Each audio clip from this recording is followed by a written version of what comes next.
इस कार्यक्रम के प्रायोजक हैं कृषि एवं किसान कल्याण मंत्रालय, भारत सरकार। हर जोखिम से निकल कर फसल आए, सुरक्षित हो जाए। फसल बीमा से हर किसान अब आत्मनिर्भर हो जाए।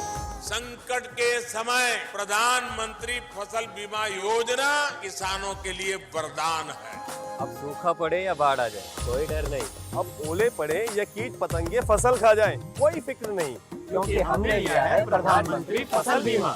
बुआई से फसल कटाई तक हर जोखिम का दावा, न्यूनतम प्रीमियम पर अधिकतम भुगतान का वादा। योजना से हर साल जुड़ रहे हैं 5 करोड़ से ज्यादा किसान। अब आपकी है बारी। नजदीकी कृषि कार्यालय, सहकारी समिति, बैंक शाखा, अधिकृत बीमा कंपनी या जन सेवा केंद्र में स्वेच्छा से करा सकते हैं पंजीकरण। फसल बीमा पोर्टल या फसल बीमा ऐप द्वारा भी कराया जा सकता है पंजीकरण। प्रधानमंत्री फसल बीमा योजना, आपकी फसलों का संपूर्ण सुरक्षा कवच। कृषि एवं किसान कल्याण मंत्रालय, भारत सरकार। किसान वाणी कार्यक्रम सुनने वाले सब बण भाइयों ने कृष्ण भाई की राम राम। किसान भाइयों, देखियो सर्दी का मौसम है और सर्दी के जो मौसम में जो है ना सब्जियों का काफ़ी जो है ना असर इनके देखा जावा है कि जो सर्दी है उसमें एक तो सब्जियों की पैदावार थोड़ी कम हो जाए, और इस पैदावार में और भी कई बातों का ध्यान रखना पड़ा है कि जो सर्दी का मौसम है, एक तो उसमें सर्दी की मार, दूसरा जब हम सब्जियों को अपने खेत में बोआ है और उनको मंडी में लेके आवेंगे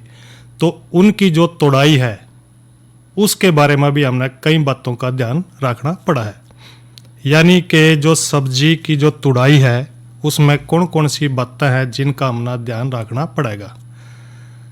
देखियो किसान भाइयों, सब्जी तो भाई कई करा अमीर भी खावा है, गरीब भी खावा है, सारे के सारे जो है ना अपना रोटी के साथ तो जो है ना सब्जी खाओ ही है। पहला देखे करें थे कई बार सब्जी नहीं हो थी भाई, नून मिर्च गेला भी साद लेकर थे, लेकिन आज वो टाइम नहीं रह रहा। आज तो भाई सारे देखे हैं कि सब्जी थोड़ी सस्ती भी हो जाए, और आजकल का जो मौसम है इस तरह आलू है, मटर है, टमाटर है, गाजर गोभी, काफ़ी जो है ना हद तक सब्जियां सस्ती हो रही है। और इन सब्जियों में जिस तरह के इसके अंदर जो विटामिन की बात कर लें, इसमें कार्बोहाइड्रेट भी हुआ है, प्रोटीन भी है, विटामिन भी हैं और काफ़ी खनिज तत्व भी इसके में पाए जावा भाई। और कुछ सब्जियां तो ऐसी हैं जो भाई कच्ची खा लें, कुछ ऐसी हैं जो पकी हुई खावें।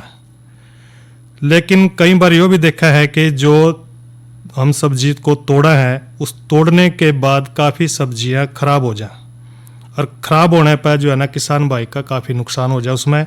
तो इस करके जो है ना काफ़ी हद तक जो है हमने इन बातों का ध्यान रखना चाहिए कि जो सब्जी की तुड़ाई है वो हमने कैसे करनी है। दूसरा, तुड़ाई की एक तो उचित अवस्था बनाकर रखेंगे तो इसमें एक तो उनका जो रंग है या उसमें स्टार्च की मात्रा है, उसमें घुलनशील ठोस पदार्थ है, शर्करा है, कई बातें इसके ऊपर जो निर्भर करेंगी। लेकिन इसका सीधा सीधा जो असर है भाई, इसकी जो पैदावार है, इसकी गुणवत्ता है और इसका जो जीवन चक्र है उसके ऊपर कई बातें असर डाल दी रहे हैं।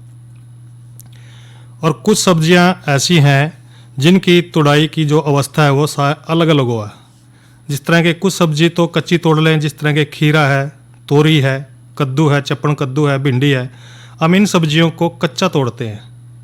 और कुछ सब्जियां ऐसी हैं जिसने हम सोचें कि भैया पक जाएगी फिर तोड़ा। जिस तरह के आप खरबूजे की बात करें, खरबूजा भी पके हुए होगा, यदि तोड़ेंगे कच्चा नहीं तोड़ दे। तरबूज है, इसी तरह टमाटर है। तो इस तरह कुछ सब्जी कच्ची तोड़नी पड़ा, कुछ सब्जी थोड़ी पकने के बाद। और तुड़ाई का तरीका अच्छा होना चाहिए, सही तरीका होना चाहिए। इसमें जहाँ तक संभव हो सके तो सब्जियों को एक तो जो स्कैटर है हमारा, या फिर कैंची है, या फिर उनको बड़े आराम से कोमल हाथों से तोड़ना चाहिए। यानी एकदम से खींच कर तोड़ लें तो हो सके भाई वो बेली पटका हाथ में आ जाए। इन बातों का भी ध्यान रखना आपने। तो सब्जियों को तोड़ कर भाई पटकना भी नहीं चाहिए। अगर तोड़ी बगा दी, हो सके भाई उसकी जो ऊपरी परत है वो छिल जाएगी। घिया है इसी तरह उसकी ऊपरी परत छिल जाएगी, खीरे हैं वो छिल जाएंगे। तो इस करके जो जीवाणु है उन्हें एकदम से पकड़ लेगा और उनमें जो है ना फिर वो खराब होनी शुरू हो जाएंगी, जल्दी खराब होंगे दूसरी की बजाय। तो इस तरह जो है कुछ ऐसी सब्जियां हैं जिस तरह जड़ वाली सब्जी है, एक तो उनकी बाजार के मांग के अनुसार उनको अपना तोड़ना है, मुलायम अवस्था में तोड़ना है। जिस तरह गाजर है, एक तो इसका रंग देखना है और किस्म के हिसाब से इसकी तुड़ाई करनी है। गाजर की जो जड़ है ना, उसका आकार देख लेना भाई 2-3 इंच के व्यास का हो तो, और मुलायम अवस्था में उसको तोड़ना चाहिए। और तोड़ना भाई न्यू नहीं भाई उसने काट का एकदम से खींचा हो सके भाई, आपकी गाजर आधी जो है ज़मीन में रह जाए, आधी हाथ में आ जाए, तो भाई कसी से खोद कर उसको निकाल लेना चाहिए। मूली शलगम की बात कर लें, अगर जब दोनों थोड़ा मिट्टी से ऊपर आ जाएं तो हमने उसको मुलायम अवस्था में तोड़ना है, और जब इसका व्यास 2-3 इंच हो जाए तो हमने बढ़िया आसानी से ज़मीन मत इसको निकालना चाहिए। इसको भाई हाथ से खींच के निकाल सके मूली शलगम को भी। इसी तरह फूल गोभी है, फूल गोभी का जब फूल का जो उचित आकार है भाई 4 से 8 इंच व्यास को, तो फूल कठोर हो और बिखरना नहीं चाहिए, तो इसको तेज़दार चाकू से काट लेना चाहिए ताकि, और काटना भी आपने थोड़ा सा ऊपर से है, फूल को पौधे से थोड़ा नीचे से काटना, और ताकि डंठल फूल के साथ लगी रहे। इसी तरह ब्रोकली है, ब्रोकली की कलियां भी नहीं खिलनी चाहिए भाई, कठोर होनी चाहिए, यानी एकदम से गुंदमासी, तो इसको भी तेज़दार जो है ना चाकू से इसको काट लेना चाहिए। हरी प्याज है, लगभग जो है ना 60 से लेकर 90 दिन बाद जब बाज़ार में इसकी मांग बढ़े तो आपने हरी प्याज को भी जो है ना हाथ से खींच करके निकाल लेना चाहिए। तो इस तरह जो सब्जियां हैं इनको ध्यान में रखते रहना चाहिए, और सूखे और पके हुए जो प्याज हो जाए, जब पत्तियां पीली पड़ जाए, बदरंग हो जाए, मुरझा जाए, तो गर्दन और डंठल जो नरम होगा है अपने आप ज़मीन पर लुढ़क जाएगी भाई। और जो प्याज का जो आकार है वो 2 से लेकर 4 इंच का हो जाए तो इसने खुरपे से खोद कर भाई निकाल लेना चाहिए। लीक है, कच्चे और हरे तोड़े जावा 2-3 सेंटीमीटर का व्यास हो जाए तो हाथ से खींच कर काट लें भाई इसको।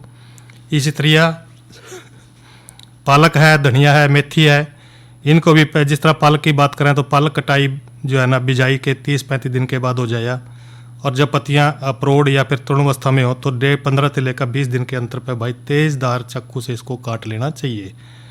मेथी की भी यही बात है, जब पत्तियां अप्रोड हो जाए और तरुणावस्था में हो, कच्ची मतलब, तो इसको भी तेज़दार चाकू से इसको काट लेना चाहिए।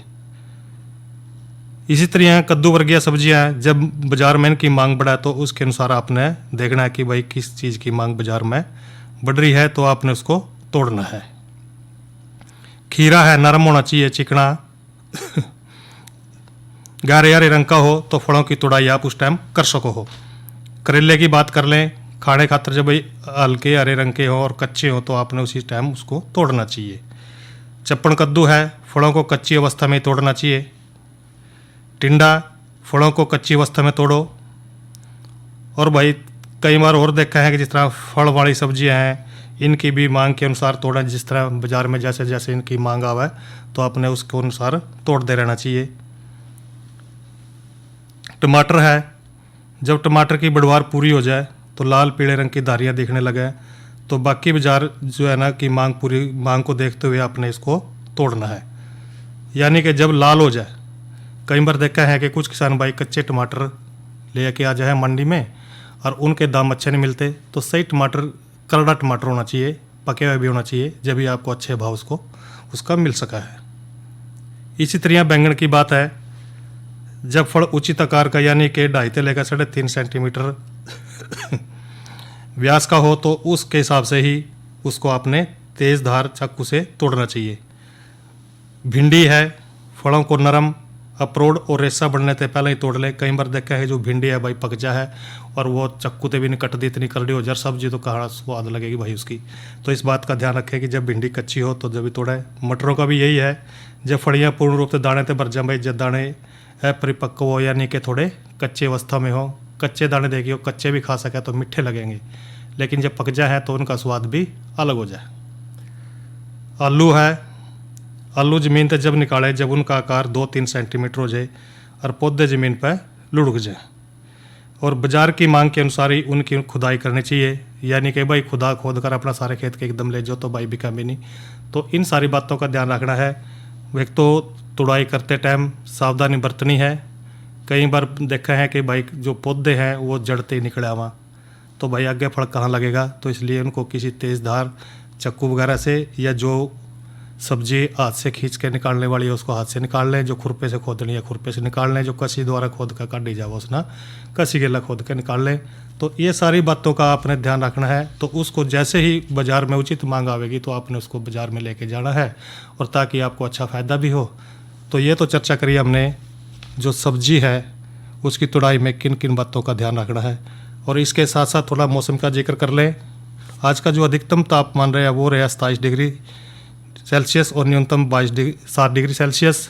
और कल भी जो है ना अधिकतम तापमान रहेगा 22 डिग्री सेल्सियस और न्यूनतम तापमान भी 7 डिग्री सेल्सियस रहेगा। आज का भी यही है और वही कल का भी यही है, यानी कि 22 डिग्री सेल्सियस अधिकतम, 7 डिग्री सेल्सियस न्यूनतम।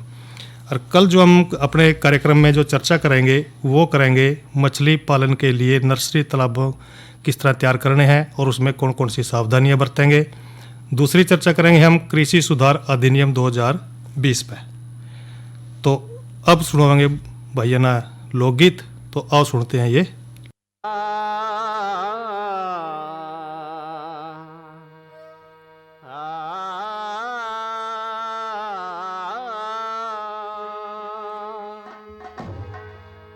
सुन के तन्ने भारत माँ के,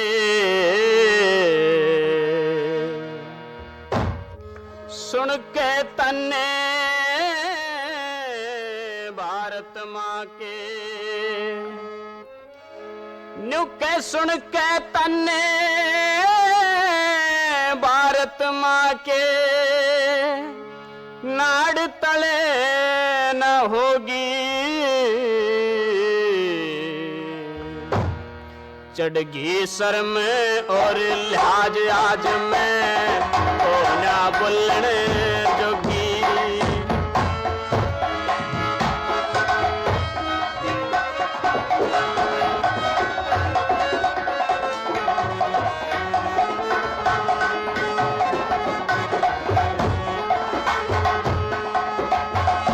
गैर मुल्क की नुका बोली के मेरे तन्ने से लगे हो, सब ते पचे बैठे से जो बोलिया करे थे आगे, और बिना अकल के ऊंट भाने जो कटे ते भगे।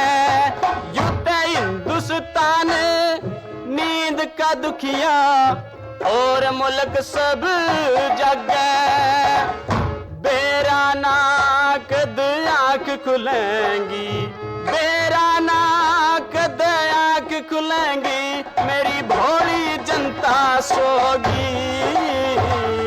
चढ़गी सर में और लाज आज में हो ना बोलने जोगी।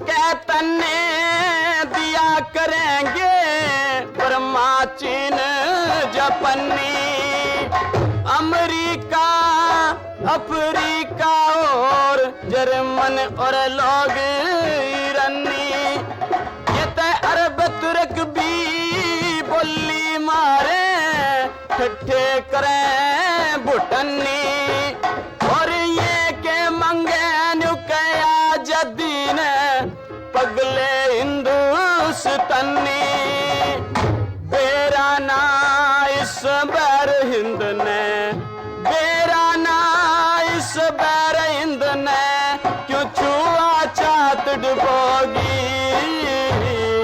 चढ़गी सर में और लिहाज आज में हो ना बोलने जोगी।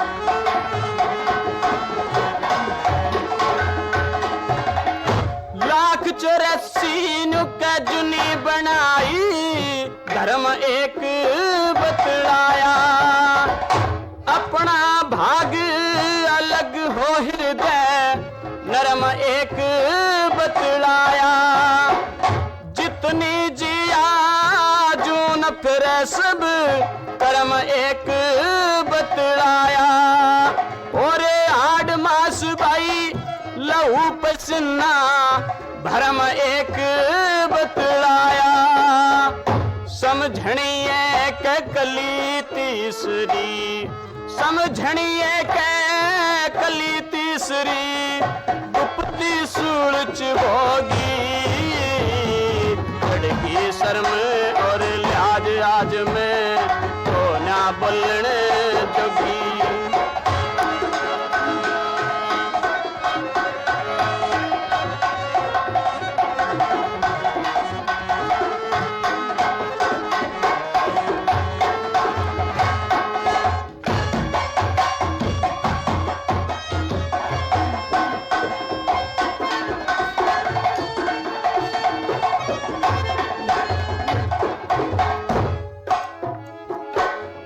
लक्ष्मी चंद ने सांग करया, नौटंकी लकड़ आरा, और मंगे राम भीन कईर पीर की जोड़ रागणी गारा, युत धनपत सिंह ने दाने का लिलो चमन ने ठारा, और सुन सुन कहने बात अनाड़ी, यो भारत डुब्या जा रहा, दया चंद करे प्रचार धर्म का, दया चंद करे प्रचार धर्म का, क्यों दुनिया पढ़ के सोगी, लड़की शर्म और लिहाज आज में तो ना बोलने जोगी।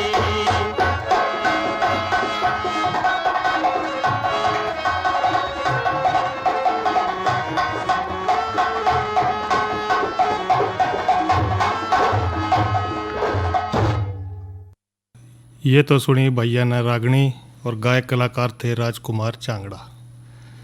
और अब जो हम चर्चा लेके आए हैं वो है पशुधन बीमा योजना के बारे में। देखियो किसान भाइयों, जो पशुधन बीमा योजना यानी कि पशुओं का बीमा करवाना, कई बार आप देखा है कि खुद आदमी अपना बीमा करवावा है, लेकिन जो हमारा पशुधन है उसका बीमा नहीं करवाता। तो कई बार जो किसान है उसको काफ़ी सारा नुकसान हो जाए, यानी कि उसका जो पशुधन है किसी हरी बीमारी से मर जाए तो उसको नुकसान हो जाएगा। तो इस कर का जो ये स्कीम है पशुधन बीमा योजना की, इसको भाई ज़रूरी करवा लेना चाहिए। यानी कि जो पशु की मौत है, होने वाला जो नुकसान है, इसकी भरपाई खातर जो सरकार है उसने पशुधन बीमा योजना शुरू कर रखी है। कोई अनहोनी ना हो जाए तो इस बात का भी ध्यान रखा जाए। क्यों? इसके लिए हम खुद ही जिम्मेवार हैं कि जिस तरह हम अपना खुद का बीमा करवावा या अपने परिवार का बीमा करवावा और करवावा भी हैं, देखियो किसान भाइयों, तो वहीं खेती किसानी का आधार जो है ना मानने जाने वाला जो पशुधन है, इसके बीमे के बारे में भी कोई जो किसान भाई है बिल्कुल नहीं सोचता। कई बार बीमारी तय, मौसम तय या कोई और दुर्घटना तय जो है ना पशु की भाई मौत हो जाए है, और जिससे किसान को काफ़ी ज़्यादा नुकसान हो जाएगा। और किसानों खातर जो है ना पशु ही नहीं, उनकी कमाई का साधन भी यही है, यही जरिया है। पशु पालेगा और भाई उसने बेचेगा, जिससे उसकी आमदनी भाई बढ़ जाए। आजकल पशुधन भी भाई लगातार महंगा होता जाने लग रहा। देखा है कि एक एक अच्छी भैंस भाई लाखों रुपये में पहुंच जाए, तो दूध देने वाली अच्छी मात्रा की जो अगर भैंस होगी तो भाई देखो जायज़ सी बात है कि उसका तो भाव भी बड़ा ऊंचा होगा। गाय भैंस की जो लाखों के रुपए की जो आवा है, तो भाई उसको जो है ना ऐसे मत करना। क्यों? क्योंकि भाई उसका बीमा करवा लो, खुदा ना खास्ता कोई अनहोनी हो जाए तो उससे भाई बच सका है। तो घोड़े हैं जिस तरह पशुओं में, ऊँट वाले भाई ऊँट का बीमा करवा लो। जो भी पशुपालक भाई है, जिस तरह का भी जो पशु पाल रहे हैं, उनका बीमा उन्होंने करवा लेना चाहिए। तो इसलिए ज़रूरी है कि अन्य सामान की तरह पशु का भी भाई बीमा करवाओ। और पशुधन बीमा योजना एक ऐसी योजना है जो कि केंद्र की सरकार के द्वारा प्रायोजित है। बता दें कि जो राज्य सरकार है पशुओं के बीमे खातर टाइम टाइम पर अलग अलग योजनाएं निकाला है। खास बात तो ये है कि जो पशुओं के बीमे की जो प्रीमियम का एक बड़ा हिस्सा जो केंद्र है या फिर राज्य सरकार भाई उसना वहन करा है। और ये जो पशुधन बीमा योजना है इसका एक उद्देश्य भी है किसान भाइयों कि जो किसान हैं और पशुपालक हैं उनको पशुओं की मृत्यु के कारण जो नुकसान हो जाएगा उसकी जो सुरक्षा है भाई उसको मुहैया करवाना इसका काम है। यानी कि जो पशुधन बीमा है इनके लाभ जो है ना लाभ हैं जो लोगों को बताने होंगे और पशुधन या फिर उसके जो उत्पादन है उसकी जो गुणवत्तापूर्ण विकास है उसको भी भाई लोकप्रिय बनाने खातिर यो कराया गया है। इस योजना के अंतर्गत भाई देसी या फिर संकर दुधारू जो मवेशी हैं या फिर भैंस हैं उनका बीमा उनके अधिकतम वर्तमान बाजार मूल्य पर कराया जावा। और बीमा का जो प्रीमियम है वो 50% तक भाई अनुदानित होता है और अनुदान की जो पूरी लागत है केंद्र सरकार के द्वारा वहन करी जावा। और अनुदान का जो लाभ है अधिकतम 2 पशु प्रति लाभार्थी को जो है अधिकतम 3 साल की एक पॉलिसी के लिए वो मिलता है। यानी कि जो बीमा होएगा वो एक पशु का 3 साल खातर होएगा और उसका लाभ जो है उसको मिलता रहेगा। फिर बात करें कि जो लाभार्थी है भाई इसका चयन क्यों करे सरकार, तो देसी या फिर संकर मवेशी और भैंस योजना की जो परिधि के अंतर्गत आवेंगे उसमें एक तो दुधारू पशु होंगे और भैंसों में जो है ना दूध देने वाले और नहीं देने वाले के अलावा वैसे भी जो गर्भवती मवेशी हैं जिन्होंने कम से कम एक बार बछड़े को जन्म दिया हो उसमें शामिल करें। और ऐसे मवेशी जो किसी दूसरी जो बीमा योजना है या फिर योजना के अंतर्गत शामिल किए गए हों उन्हें जो है ना इस योजना में शामिल नहीं किया जाएगा। क्योंकि भाई देखो एक पशु को केवल एक बार ही जो है ना लाभ देवा सरकार, तो इस तरह का भी भाई ध्यान रखना है कि भाई एक मवेशी है या जो एक पशु है गाय है भैंस है जो भी आपका पशुधन है उसका बीमा एक बार करवाओगे और 3 साल तक भाई उसका लाभ आपको मिलेगा। और इस अनुदान का जो मुख्य उद्देश्य रहा है कि यानी कि जो प्रत्येक लाभार्थी है उस लाभार्थी को जो है ना 2 पशु तक सीमित रखा गया। यानी कि कई बार देखा है कि जो किसान भाई सारे पशुओं का सोचा करा लें, बीमा रहे तो 5-10 पशु हैं इन सब का बीमा करा ले, लेकिन सरकार ने कहा भाई 2 पशुओं तक सीमित रखा गया। भाई 2 पशु हैं उन तक आपने बीमा करवा लेना है। जो भी आपको लगे कि हमारे भाई पशुओं में 2 अच्छे पशु ये हैं, अच्छे महंगे भी हैं, कीमती हैं, दूध देने वाले हैं, तो इस बात का ध्यान रखते हुए आप जो है ना वो बीमा करवा लोगे। और एक पशु की जो बीमा अधिकतम जो है ना 3 वर्षों के लिए करा जावा। वो इसका जिक्र हम कर भी रहे थे, पहले भी कराया कि भाई एक पशु का जो बीमा है वो 3 साल तक कर सका है। और कई बार देखा है कि जो किसान भाई है पशु का बीमा तो करवा ले लेकिन कोई ध्यान नहीं देता। लेकिन जब भी आपने बीमा करवाना है अच्छा पशु बीमे खातर तैयार करो। यानी कि भाई हमने तो इस पशु का बीमा करवाना है जो छांट करके अच्छा पशु हो, महंगा पशु हो, दूध देने वाला हो। तो ये सारी बातें आपने अपने दिमाग में रखनी है भी हमने जो पशु है वो कौन से का बीमा करवाना है। दूसरी बात है कि भाई ये बीमा होगा किस तरह है, तो किसान भाई को जब तक ये नहीं पता होगा कि जो ये बीमा है ये किस तरह होगा तो कहाँ करवाएं। तो किसान को जो है ना अपने पशु का बीमा करवाने खातिर भाई एक तो जो आपके ज़िले में डॉक्टर है यानी कि पशु चिकित्सालय में अस्पताल में वहाँ जाकर संपर्क करो और बीमे की जानकारी ओड़ा देनी पड़ेगी कि भाई मैंने जो है ना अपने इन 2 पशुओं का या जितनी भी इच्छा आपकी 1 की या 2 की जितनी 2 तक तो देखो आप करवा सको हो, अगर 1 का चाहो तो 1 का भी करवा सको। तो यह जानकारी आपना देनी पड़ेगी। और जो पशु डॉक्टर है और बीमा कंपनी का जो एजेंट है वो किसान के घर आवेगा, देखेगा भाई के पशु बीमार तो नहीं या इसना कोई बीमारी तो नहीं। अगर भाई बीमार होगा तो देखो उसका तो स्वास्थ्य जांच करना पड़ेगा डॉक्टर ना। अगर स्वस्थ पशु है फिर तो भाई उसका बीमा जरूर कर देगा। अगर भाई किसी कारण से रोगी पशु है तो उसका भाई बीमा नहीं करेगा। क्योंकि हो सका है वो पशु कुछ समय के बाद उसकी मृत्यु हो जाए तो नुकसान सरकार को उठाना पड़ा है। और पशु का जो स्वास्थ्य है, अगर वो अच्छा पशु है, पास हो गया, वो स्वस्थ है एकदम से ठीक निरोग, तो उसको जो है ना वो डॉक्टर एक हेल्थ का सर्टिफिकेट यानी कि स्वास्थ्य सर्टिफिकेट उसना दे देगा, प्रमाण पत्र कि भाई यू जो पशु है इसका, किसान भाई का, यो स्वस्थ है और इसका बीमा कर दें। और बीमा जो पशु का बीमा है उसके जो कराने के दौरान जो है ना बीमा कंपनी के द्वारा फिर देखें, आप आसपास भी देखते हो किसान भाई, जिन पशुओं का बीमा होता है उसके कान में एक टैग सा लगा दें प्लास्टिक सी का, तो वो टैग ला दें भाई हाँ इस पशु का भाई बीमा हो रहा है और इसका ये स्वस्थ पशु है। तो किसान की जो है ना अपने पशु के साथ एक फ़ोटो लगेगी, भाई न्यू पता होना चाहिए भाई ये पशु किसका था, भाई फलाने जिम्मेदार का पशु और यूँ पशु है इसका, तो उसके गले एक फ़ोटो उतार लेंगे तो उसके वो पहचान के तौर पर उसना रखेंगे।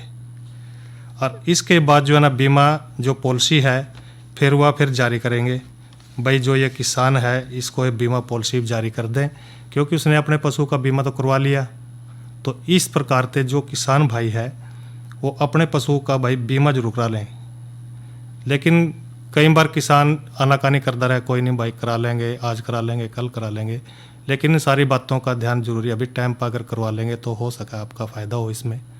लेकिन कई बार जो है ना किसान भाई पछताना पड़ा, किसान भाई को खुदा ना खास्ता भाई उसके पशु के साथ कोई अनहोनी हो जाए बिना टाइम के ही, फिर पछतावेगा भाई मैंने तो जो है ना इस पशु का अपने का बीमा करवा लेना चाहिए था। तो अगर वो इस तरह की कोई बड़ी भूल न कराए तो उसको जो है ना वो फ़ायदामंद ये रहेगा कि वो अपने पशु का बीमा करवा लेगा टाइम पर, और अगर जो आने वाला जो उसका नुकसान है उसकी भरपाई भी उसको हो सका है।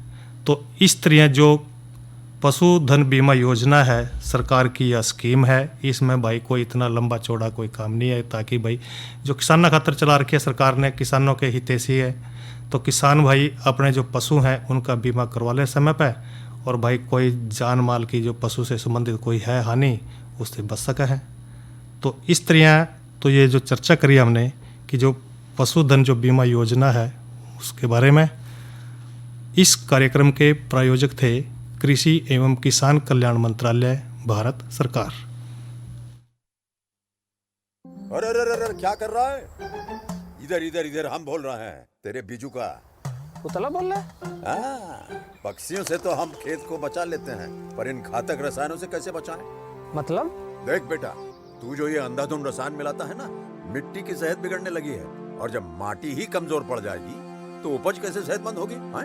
अरे पहले ऐसा नहीं था, पूछना अपने बड़े बुजुर्गों से, कैसे फसल लहलहाती थी, शुद्धता झलकती थी।